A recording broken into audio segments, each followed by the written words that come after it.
ইয়া আপনার এখনো কমছে না নি? কমছে না, ডাক রইছে, যে বেদনা করে। কপাল রে। তুমি আমার লাগি দোয়া করছো নিতে। আমি দোয়া করলাম, তারপরেও কমলো না। কিলা বুঝতাম দোয়া করছো, মনে হয় তোমার দোয়ার মাঝে কোনো কমতি আছে। পালা করি খেয়াল করি দেখো চাইন, মনটা কি আমার লাগি দোয়া করছো নি, না তোমার দিয়ান অন্য ভাই আসিল? করার নেই, এটাই বাস্তব। ও আচ্ছা, তার মানে আপনি ওষুধ খাইছেন? খাইছি তো, ঔষধ খাইছি। ঘুমাইবার 1 ঘন্টা পরে একটা ফুরাটন খাইছি, আবার ঘুম থাকি উঠার 1.5 ঘন্টা আগে আর একটা ফুরাটন খাইছি।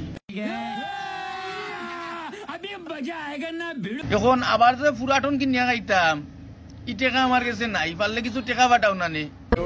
আচ্ছা, আপনি আপনার বিকাশ নাম্বার দেও কা, আমি আপনার বিকাশে কিছু টাকা পাঠাইলাম, আপনি কালকে ডাক্তারের কাছে যাই।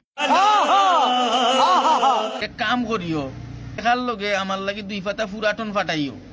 ইয়া চেক আপ করাইবা, আর যতটুকু ওষুধ লাগে ততটুকু ওষুধ আনিয়া খাইবা। আচ্ছা, আমি বালা হওয়ার পরে আমার কাছে তোমার কোনটা চাওয়া পাওয়া আসেনি, তাহলে কইলাও। এরে শুনো, খাবিন হিসাবে আমি তোমারে উচাই, কোনো সময় সারাসারি হইলে জেলা আমি তোমারে উফাই। ও কিতা কইলাইতে মন খারি লাইছো।